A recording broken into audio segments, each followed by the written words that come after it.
Baik, assalamualaikum warahmatullahi wabarakatuh. Bismillahirrahmanirrahim. Wabil islami dina wa bi muhammadin nabiyya wa rasulah. Wa bi sholli sodri wa yasirli amri wa luluktatan min lisani yafqahu qawli. Baik, siap. Saya akan mempresentasikan tugas saya. Tugas yang berjudul parasit serta penyakit pada ikan air laut dan rumput laut. Dan adapun parasit dan penyakit pada ikan air laut, jenis parasit dan penyakit yaitu yang pertama itu Cryptocaryon irritans atau white spot.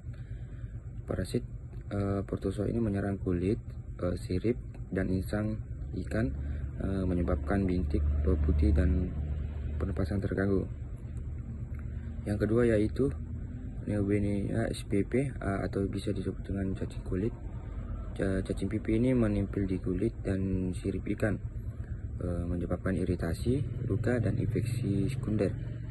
Yang ketiga itu Myxophoria spp atau bisa disebut dengan myxophoridiosis.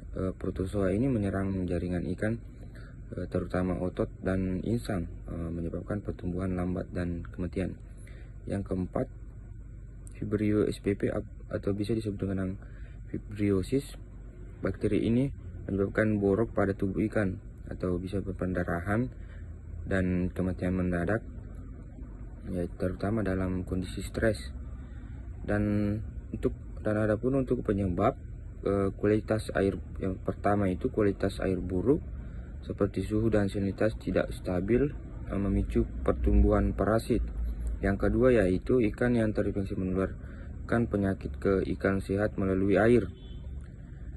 Yang ketiga, stres akibat kepadatan tinggi atau perubahan lingkungan melemahkan daya tahan ikan. Dan ada cara penanggulangan, yaitu yang pertama menjaga kualitas air dengan filtrasi yang baik dan parameter stabil. Yang kedua yaitu karantina ikan baru sebelum memasukkannya ke dalam kolam utama. Yang ketiga, pengobatan dengan garam laut atau formalin atau antibiotik sesuai jenis infeksi. Dan parasit dan penyakit pada rumput laut. Jenis parasit dan penyakit yang pertama SSDCS, penyakit akibat perubahan suhu ekstrim yang menyebabkan rumput laut memutih dan membusuk karena infeksi bakteri.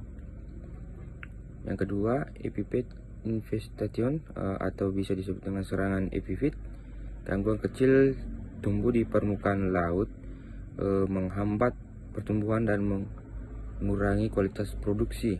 Yang ketiga yaitu Neosiphohina sp atau bisa disebut infeksi alga merah.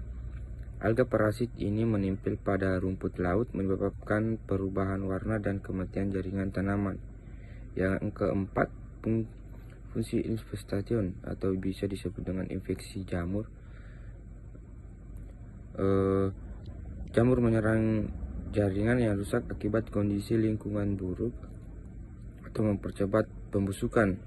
Dan adapun untuk penyebabnya yaitu yang pertama suhu air terlalu tinggi atau rendah, menyebabkan stres pada rumput laut. Yang kedua yaitu kandungan nutrisi air yang tidak seimbang mengganggu pertumbuhan normal. Yang ketiga, lingkungan kotor dengan pertumbuhan organisme liar memperparah infeksi. Dan ada untuk cara penanggulangan. Yang pertama, menjaga kondisi lingkungan dengan sirkulasi air yang baik dan suhu stabil. Yang kedua, membersihkan area budidaya dan dari epifit atau organisme parasit lainnya. Yang ketiga, menggunakan bibit unggul yang tahan penyakit dan melakukan pemeliharaan rutin. Dan adapun untuk kesimpulan, parasit dan penyakit pada ikan air laut serta rumput laut merupakan ancaman serius dalam sektor perikanan dan budidaya laut. Penyakit seperti white spot, fibriosis, dan myxophoridiosis pada ikan serta SSDCS dan epipet infestation pada rumput laut dapat menyebabkan penurunan produktivitas, dari kematian organisme.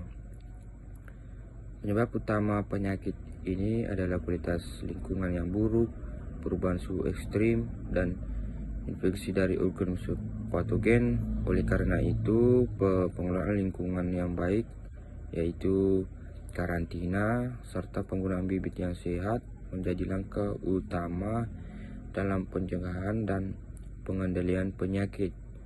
Dengan metode yang tepat, keberlanjutan budidaya ikan rumput laut dapat terjaga sehingga hasil produksi tetap optimal. Dan itu pun dari tugas presentasi saya. Apabila kata-kata kurang lengkap mohon dimaafkan. Wabillahi taufiq wal hidayah. Wassalamualaikum warahmatullahi wabarakatuh.